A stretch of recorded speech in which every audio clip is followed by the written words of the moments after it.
우리에게 가장 귀하신 예수님의 그 모습을, 그 성품을 말씀을 통해 우리에게 주신 그 성령의 열매를 따라가는 모습으로 우리 주님을 닮아갈 수 있는 우리 사랑 홍동의 성도들이 다 되시기를 예수님의 이름으로 축원합니다.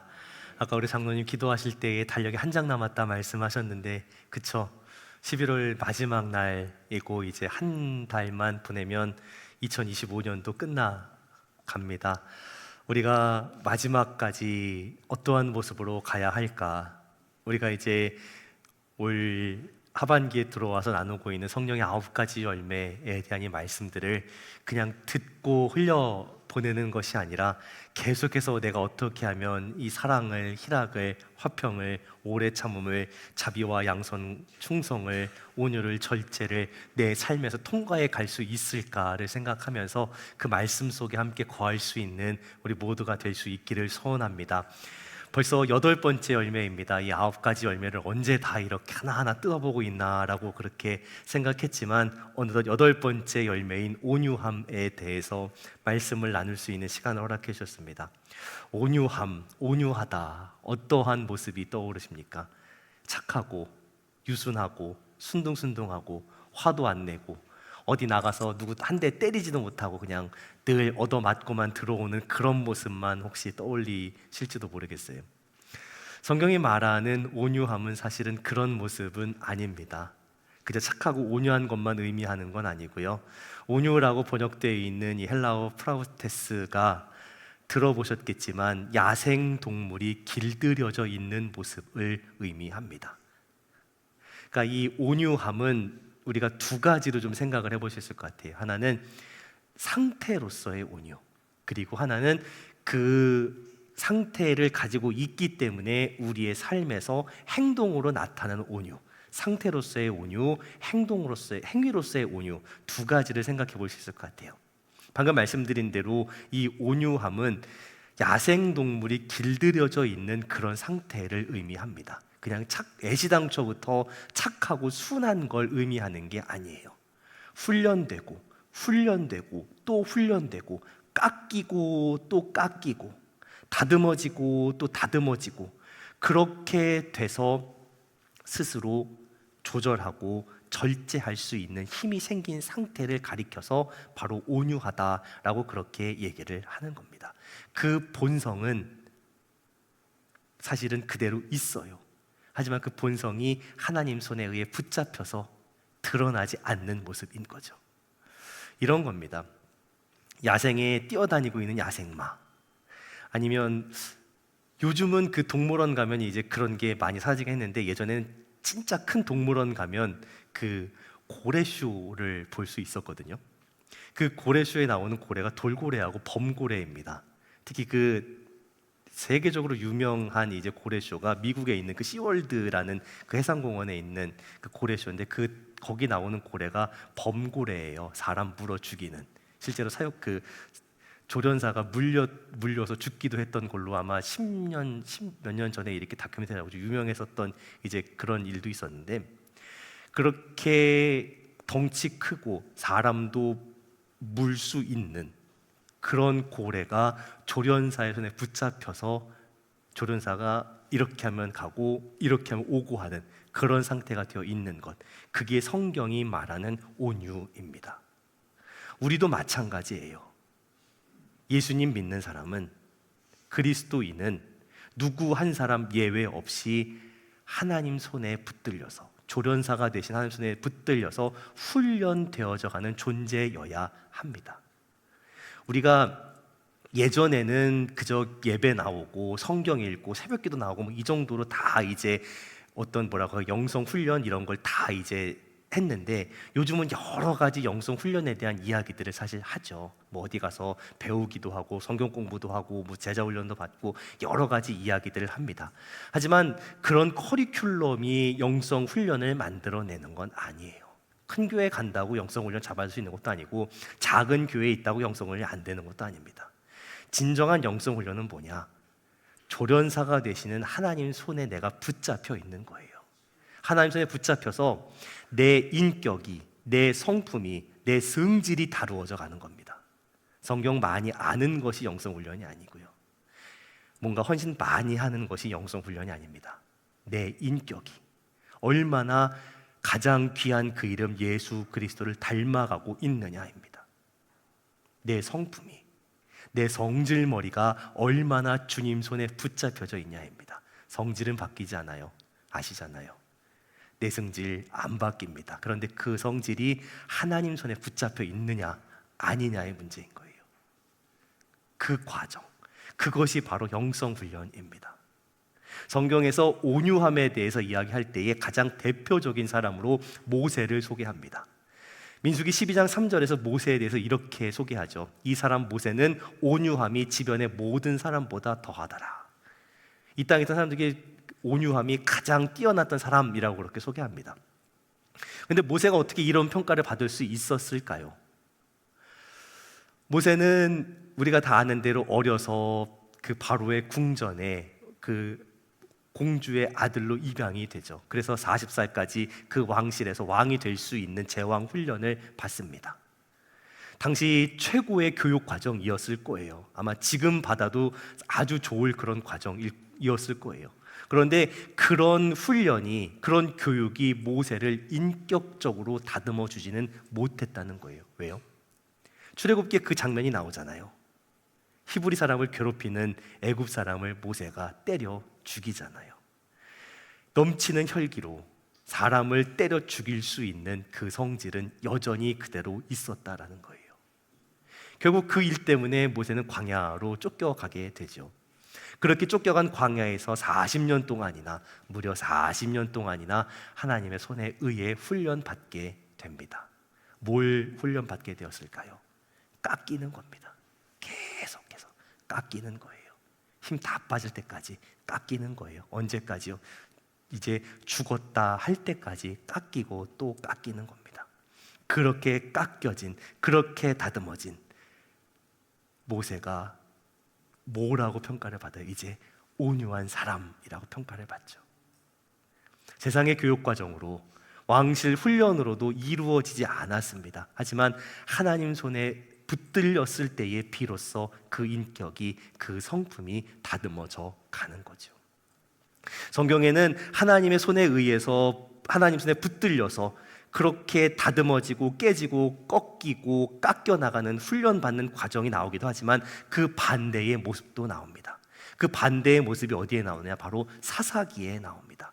우리는 사사기가 이스라엘 백성이 죄짓고 매맞고 회개하고 울며불며 돌아와서 다시 또 조금 살아났다가 또 다시 죄짓고 하는 그 패턴만 생각을 하지만, 사실 사사기의 정말 끔찍한 점은 뭐냐면 뒤로 가면 갈수록 상태가 심각해진다는 거예요. 우리가 사사기 뒤에 갔을 때 어떠한 장면들이 나오는가? 차마 입에 담기도 어려운 이야기들이 나옵니다. 사람을 죽이는데 그냥 죽이지 않아요. 다 토막내서 죽이고요. 하나님께 거룩하게 구별된 삶을 살아가야 할 레위인들조차도 성적으로 문란한 모습을 보여갑니다. 그러니까 일반 백성은 말할 것도 없죠. 온갖 잔인한 폭력, 또 타락, 모든 것들이 아주 엉망이었던 시대가 바로 사사시대였습니다. 왜 사사시대는 가면 갈수록 그렇게 나빠졌을까요? 왜 그렇게 처참한 모습이 되었을까요? 하나님께서 이스라엘 백성, 그래 너희가 잘못하고 죄짓고 있으니까 그냥 니들 알아서 살아라고 그렇게 내버려 두셔서 그렇게 된 것이 아닙니다. 사실 사사기만큼 하나님께서 적극적으로 개입하셨던 시대는 또 있을까 싶어요. 어쨌든 이스라엘 백성이 부르짖을 때 하나님 늘 응답하십니다. 사사를 세우시고 그 어려움에서 구원해 내시죠. 아주 적극적으로 하나님은 이스라엘 백성들 삶 안에 개입해 들어가십니다.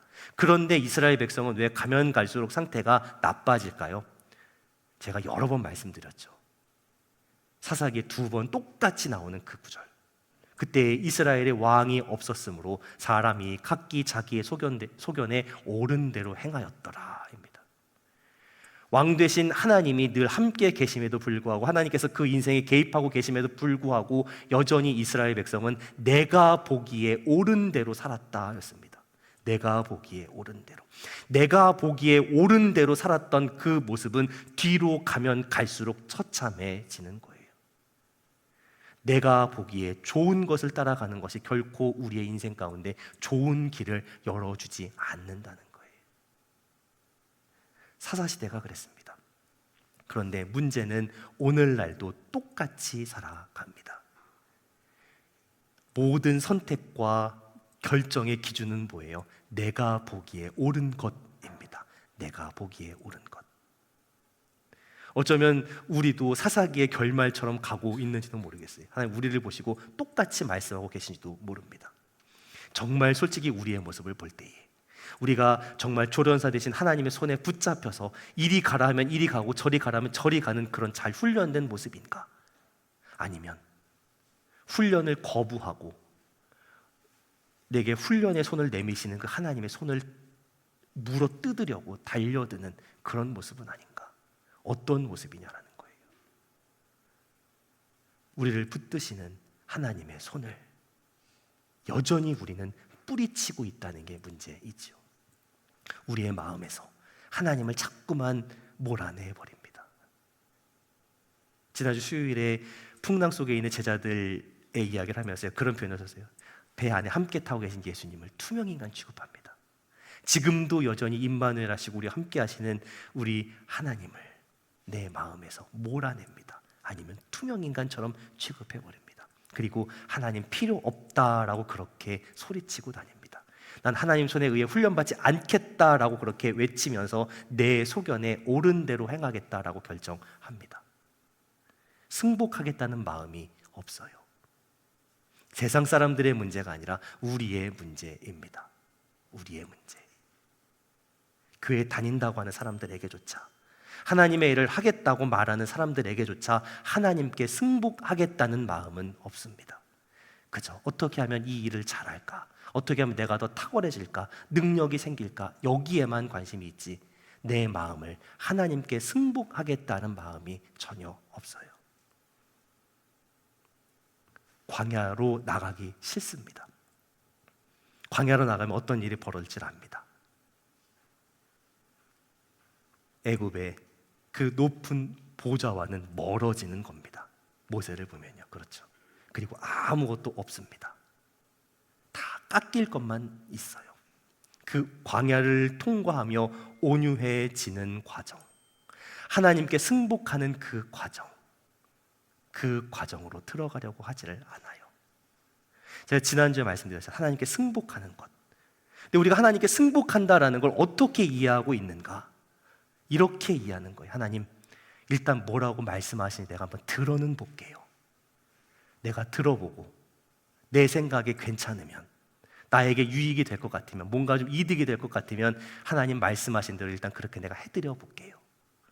그러니까 하나님, 내가 납득할 수 있게 하나님 나를 설득해 보세요 라고 그렇게 이야기합니다. 납득이 돼서 순종해야 합니까? 말씀하시니까 순종해야 합니까? 하나님 말씀하셔서 순종하는 것입니다. 그것이 승복입니다. 그런데 우리는 하나님께, 하나님 내가 납득할 수 있게 하나님 나를 설득해 보세요 라고 그렇게 이야기한다는 거예요. 그러니까 뭐예요? 아무리 하나님의 말씀이 선포되어도, 아무리 하나님의 말씀이 들려줘도 내 마음에 들지 않으면 그 일을 하지 않는 거예요. 온유가 뭐예요? 온유는 고집을 꺾는 겁니다. 내 고집, 내 생각의 고집, 내 자아의 고집, 내 인생의 고집, 내 경험의 고집들을 하나하나 꺾는 것입니다. 정확하게 말씀드리면 내 고집이 꺾여져 가는 겁니다. 누가 나 같은 자의 고집을 꺾어내겠어요? 저는 저를 볼 때 저 같은 인생 어떻게 고집 꺾을까? 저를 20년, 30년 본 친구들은 그렇게 합니다. 하나님 살아계신다. 너를 꺾었다. 너를 꺾으셨다. 네, 그겁니다. 여전히 꺾이고 있는 중이죠. 조련사 되시는 하나님의 의에 내 고집이 꺾여가는 것입니다. 그것이 온유입니다. 그것이 상태로서의 온유예요. 결국 인생은, 우리를 포함한 모든 인생은 두 종류로 구별되는 것 같아요. 모세처럼 하나님 손에 의해서 연단되고 다듬어지는 그런 인생이냐, 아니면 사사시대의 사람들처럼 그냥 내팽개쳐져 있는, 스스로 내팽개친 그런 인생이냐. 조련사가 있느냐 없느냐 너무나 차이가 큽니다. 우리가 내버려져 있지 않고 어떤 방식으로든 우리가 다듬어지고 훈련되어져 가는 것, 그 자체가 사실 우리에게 큰 은혜이고 축복입니다. 하나님 사람을 통해서 우리를 다듬으시고 다루시기도 할 거고, 때로는 하나님께서 직접 손대셔서 훈련하시기도 할 겁니다. 어느 쪽이든 쉽지는 않습니다. 하지만 제가 경험해 보니까 사람에게 훈련받는 것이 낫습니다. 하나님께서 직접 개입하셔서 직접 손대시면 열에 8, 9은 죽어나갑니다. 그러니까 하나님께서 권위자를 통해서, 아니면 목회자를 통해서, 아니면 누군가를 통해서 훈련해 주실 때에 감사함으로 받으시기를 간절히 기도하고 소원합니다. 하나님 우리를 그렇게 다듬어 가십니다. 그런데 그것이 은혜입니다. 그리고 축복입니다. 그것에 감사하면서 하나님, 이 거친 성질을 가지고 있는 나를 붙드셔서 정말 하나님 손에 붙잡혀서 끝까지 갈 수 있는 그런 인생 되게 하여 주옵소서. 다시 한번 그렇게 믿음으로 고백하고 결단할 수 있는 우리 사랑동의 성도들이 다 되시기를 예수님의 이름으로 축원합니다. 우리가 그런 상태가 되었을 때에 그 상태로서의 온유함은 우리의 행동으로, 행위로 어떻게 나타날까요? 그 답은 고린도서 13장에 나오는 사랑의 속성에서 좀 생각해 볼 수 있을 것 같아요. 사랑은 오래 참고, 그 다음에 뭐예요? 사랑은 온유합니다. 오래 참고 온유합니다. 오래 참는다는 건 내 상황이, 내 환경이 힘들고 어려운 거 참는다가 아니라 누군가에 의해서 힘들어지는 걸 참는다라는 걸 의미하는 거예요. 인간관계 속에서 다른 사람에게 받은 상처를 견뎌내는 그 참음을 의미합니다. 하나님 대부분 그렇게 우리를 온유함의 과정으로 이끌어 가시죠. 오래 참고는 그런 겁니다. 내가 부당한 일을 당했지만 보복하지 않겠다라는 정도로 그렇게 해석할 수 있을 것 같아요. 근데 거기서 이제 사랑은 오래 참고 온유하잖아요. 그 온유함은 뭐냐? 나를 그렇게 참게 만든 사람, 나를 그렇게 오래 참게 만든 사람에게 선을 행한다라는 그런 의미입니다. 처음에는 그렇습니다. 그냥 참는 거예요. 나에게 해를 끼친 사람에게 대해서 가만히 있으면 참는 거죠. 그렇죠? 뭔가 악한 것으로 대응하지 않는 겁니다. 그런데 그 오래 참고가 온유함으로 이어집니다. 어떻게 하는 거예요? 나에게 해를 끼친 사람에게 선을 행하는 겁니다. 내 속을 뒤집는 사람을 위해서 뭔가 작은 것 하나를 해주는 겁니다. 그게 행위로서의 온유입니다. 가장 귀하신 그 이름 예수 그리스도, 예수님께서 우리에게 그 온유하심에 대해서 말씀하셨고 그 삶으로 직접 나타내 보여주셨잖아요. 예수님께서 예수님 자신의 성품에 대해서 이렇게 소개하십니다. 나는 마음이 온유하고 겸손하니. 그 온유하고가 바로 이겁니다. 예수님께서 어떻게 하셨는가? 사도 베드로는 베드로전서 2장 23절에서 예수님의 그 온유하심에 대해서 이렇게 고백을 해요. 욕을 당하시되 맞대어 욕하지 아니하시고 고난을 당하시되 위협하지 아니하시고 라고 그렇게 소개합니다. 욕을 들으셨지만 맞대서 욕하고 싸우지 않는 거예요. 고난을 당했지만 내가 그 고난을 당했다고 대응하고 위협하지 않는 거예요. 대신 어떻게 하세요? 오직 공의로 심판하시는 이에게 부탁드립니다. 하나님께 모든 걸 맡깁니다. 그리고 나무에 달려 그 몸으로 우리의 죄를 대신 담당하셨다라는 거예요. 욕을 당하셨지만 다시 맞받아 욕하지 않으시고, 고난을 당하시지만 위협하지 않으시고, 오직 하나님께 모든 걸 맡기시고 십자가에 달려서 우리의 모든 것을 다 감당해 주시죠. 우리는 주님께 드린 것이 악한 것, 나쁜 것밖에 없지만 주님은 그것을 인내와 온유로 받으셔서 우리에게 가장 선한 것, 가장 큰 사랑, 십자가를 우리에게 보여주셨죠. 결국 우리가 하나님 손에 붙들려 있어야 우리 주님의 모습을 닮아갈 수 있는 거예요. 하나님 손에 붙들려 있어야 우리의 인격이, 성품이 다듬어지고요, 참을 수 있고요, 그리고 나에게 해를 끼치는 사람에게조차 선을 행할 수 있는 그 온유함까지 나아갈 수 있는 거죠. 우리는 그 상태로 계속 빚어져야 하고요, 그리고 우리의 삶을 통해서 그 선을 행하는 온유함으로 계속 나아가야 합니다. 그 열매를 계속 맺어야 해요. 문제는 우리는 여전히 완악하다는 거예요. 완악한 우리의 심령은 절대로 온유함을 추구하지 않습니다. 왜요? 얼마나 어리석고 미련하고 손해보는 삶이에요. 이 온유함이라는 게 어디를 봐도 우리에게, 나에게 이득이 될 것 같지 않습니다. 온유한 삶은요. 야, 하나님 손에 붙들려 있어. 내 인생 끝났네. 내가 내 마음대로 할 수 있는 게 아무것도 없네. 나에게 해를 끼친 사람에게 선을 행하라고. 야, 그럼 난 손해만 보고 사는 거야? 이런 생각을 하죠. 그렇기 때문에 온유함으로 나아가기가 어렵습니다. 빨리 도망가야겠다는 생각밖에 안 드는 거죠. 우리가 이 온유함을 갖게 될 때에 이 온유한 성품으로 빚어져 갈 때 도대체 우리가 무슨 유익이 있을까? 유익이 있긴 할까? 네, 유익이 있어요. 이 온유함은 우리에게 크게 두 가지 능력을 가져다 주십니다.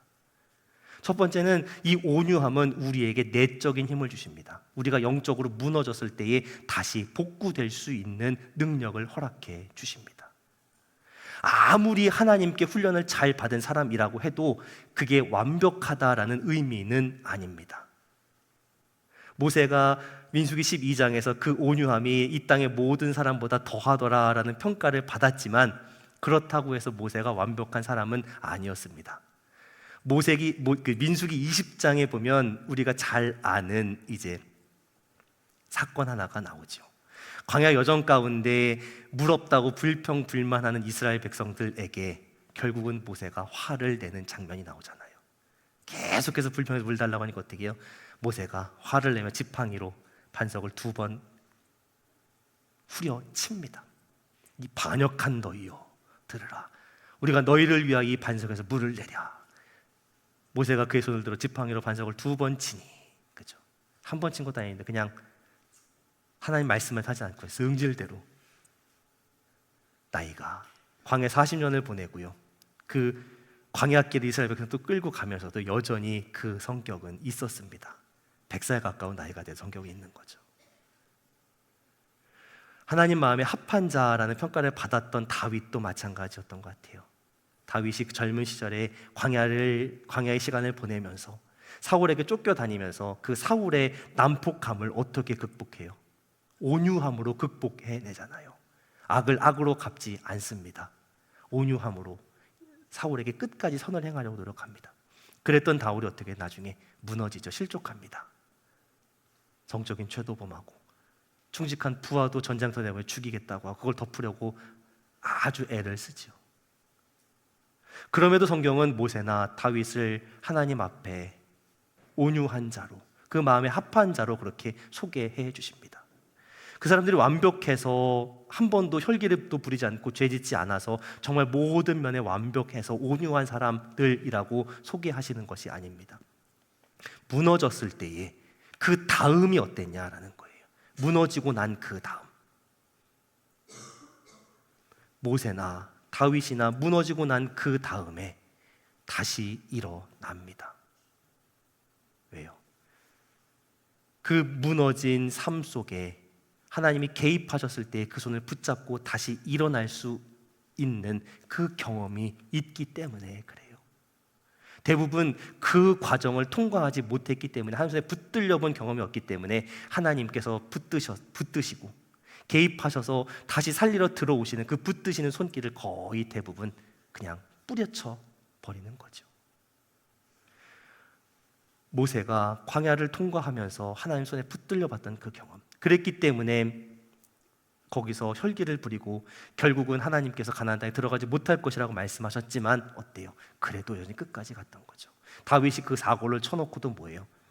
선지자 나단의 경고를 들었을 때 하나님 앞에 다시 엎드릴 수 있던 거죠. 하나님, 내 손 붙드셔야 합니다. 나를 붙드셔야 합니다라고 그렇게 간절히 하나님 앞에 엎드릴 수 있었던 거죠. 그랬기 때문에 하나님의 붙드심 속에서 다시 회복될 수 있었던 거예요. 온유한 사람은 이 은혜를 경험하게 됩니다. 단지 성경에 나오는 인물들만 그런 경험을 하는 건 아닙니다. 목회자들에게 큰 영향을 끼친 내면세계 질서 영적 성장이라는 책을 쓴 미국의 고든 맥도널드 목사님이라는 분이 있습니다. 이 책이 꽤 오래된 책임에도 불구하고 여전히 베스트셀러입니다. 이분이 미국의 큰 교회 담임 목회를 하셨고 그리고 선교단체 IVF라는 그 선교단체의 총재이기도 했던 분인데, 이분이 한창 사역의 절정을 달리고 있을 때에 그 불륜 스캔이 터져 버립니다. 엄청난 일이죠. 이분이 모든 공적인 사역을 다 멈추고 철저하게 하나님 앞에 엎드려서 회개의 시간을 보냅니다. 근데 사실 미국이어서 가능했다라는 생각이 들기도 하는데, 이분이 그 과정을 어떻게 통과하냐면, 대부분 교회에서 담임 목사가 그런 사고를 쳤으면 쫓겨나게 되는 게 일반적이잖아요. 그런데 그 교회는 그분이 완전히 회복이 될 때까지 그냥 그 교회 교인으로 둡니다. 계속 매 주일마다 교회 출석을 하는 거예요. 예배 출석을 합니다. 물론 이제 부부 상담도 받고 이제 상담 받고 할 수 있는 시간을 계속 이제 교회가 도와서 가요. 물론 미국이기 때문에 가능했다라는 것도 있긴 하지만요. 어쨌든 그 과정을 다 이제 몇 년에 걸쳐 통과해 갑니다. 그리고 다시 그 교회는 그분을 담임 목사로 세워요. 그러니까 그 과정을 함께 다 통과해 가는 거죠. 사실 그 과정이 얼마나 힘들었겠냐는 거예요. 모든 걸 다 잃어버린, 명예도 사역도 모든 것, 가정도 정말 깨지기 직전까지 가는 정말 절망의 골짜기에 빠진 그런 시기를 보낼 수밖에 없었던 거죠. 근데 어쨌든 이분이 회복이 됩니다. 그래서 나중에 또 계속해서 은혜로 사역을 감당해 나가게 돼요. 그리고 나서 이제 미국의 클린턴 대통령이 똑같은 이제 스캔들을 일으켰을 때에 이제 클린턴 대통령을 찾아가서 정기적으로 상담하면서 이제 회복될 수 있도록 돕는 이제 그런 일들을 하시기도 해요. 어떻게 이렇게까지 가능했을까? 아마 모든 사역자든 뭐 성도든 간에 사실 이런 일을 겪으면 다 무너질 수밖에 없는데, 이분이 쓴 글 중에 그런 내용이 나와요. 사역하다 보면 정말 끔찍하게 실패하는 사람들이 있다. 만난다. 나도 그랬고, 나도 실패하고 모든 걸 다 잃어봤는데, 그런데 중요한 건 뭐냐? 그 실패의 순간에 하나님께서 나에게 뭐라고 말씀하시는지, 하나님이 하시는 그 말씀에 귀를 기울여야 된다는 거예요. 그 절망의 순간에 하나님 앞에 있을 때에 하나님께 정말 귀한 말씀을 주신다. 그 말씀을 붙들고 가는 거예요. 야생동물이 한 번에 온순해지던가요? 안 되잖아요. 언제든 그 본성은 다시 드러나는 겁니다. 그럼 어떻게 해요? 더 고삐를 잡아 쥐는 거죠. 더 훈련하는 겁니다. 그래서 처음 훈련 받았을 때보다 더 온유한 모습으로 만들어져 가는 거예요. 누구나 다 그렇게 무너질 수 있지만 하나님 손 어떻게 붙잡냐가 중요한 거예요. 그 누구도 완벽한 존재가 없습니다. 방금 말씀드린 고든 맥도날드 목사님 같은 분도 그랬고요. 그렇게 살면 안 된다고 쓴 책이 내면 세계 지수 영적 성장인데, 그 책을 쓰면서도 그런 일이 벌어졌던 거죠. 저라고 뭐 다른 누구라고 완벽한 존재 아무도 없습니다. 언제라도 우리 속에서 그 거칠고 악한 본성은 언제든 튀어나올 수 있어요. 그런데 정말 중요한 건 뭐냐? 그게 안 나오는 게 아니라 그때마다 하나님 손을 붙잡고 있어야 된다는 거예요. 하나님 손에 붙잡혀 있어야 된다는 거예요. 하나님 손에 의해서 다시 다듬어져야 된다는 거예요. 그래야 다시 회복될 수 있는 영적인 능력이, 내적인 그 복구 능력이 계속해서 우리의 공급이 되는 거죠. 이것이 온유한 자가 누릴 수 있는 능력입니다.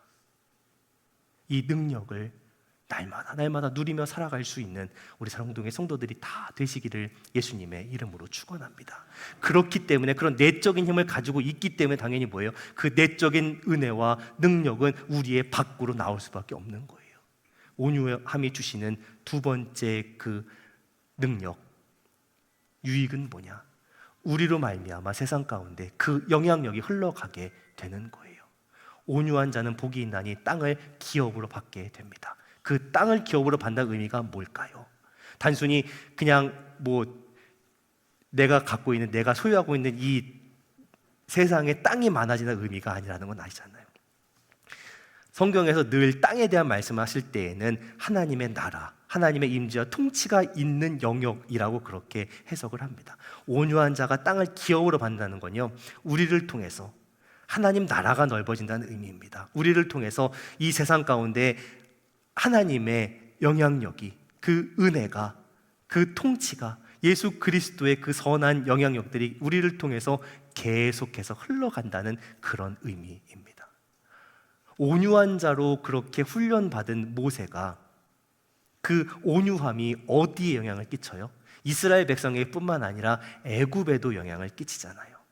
출애굽기를 보면요, 그 10가지 애굽의 그 재앙이 내려질 때에 그 애굽을 쥐고 있는 바로는 끝까지 완악합니다. 완악함을 계속 강조해요. 그러니까 의도적으로 바로는 완악하고 하나님 손에 그 훈련된 모세는 온유하다라는 걸 의도적으로 대조하는 거죠. 하나님 손에 붙들려 있는 모세, 그 온유함, 그리고 하나님을 끝까지 거역하는 바로의 완악함, 이 두 가지가 부딪히는 거예요. 세상도 마찬가지잖아요. 이 세상이 어떤 모습을 보여요? 하나님의 사람들에게 그 완악함으로 교회를, 성도들을 대항하고 위협하잖아요. 그럼 우리가 거기에 어떻게 살아가야 되는 거예요? 더 큰 힘을 가지려고 노력을 할까요? 돈 더 많이 모아야 될까요? 교회 사이즈를 더 키워야 될까요? 사람 더 많이 모아야 될까요? 왕국을 만들어야 될까요? 아니잖아요. 하나님의 손에 의해 다듬어진, 하나님의 손에 붙잡혀 있던 모세의 온유함으로 그 애굽의 바로의 완악함을 이겼잖아요. 우리도 그래야 하는 거죠. 우리의 온유함이 세상 가운데 나타나야 하는 거고요. 우리의 온유함으로 세상을 이길 수 있는 능력을 삼아야 되는 거죠.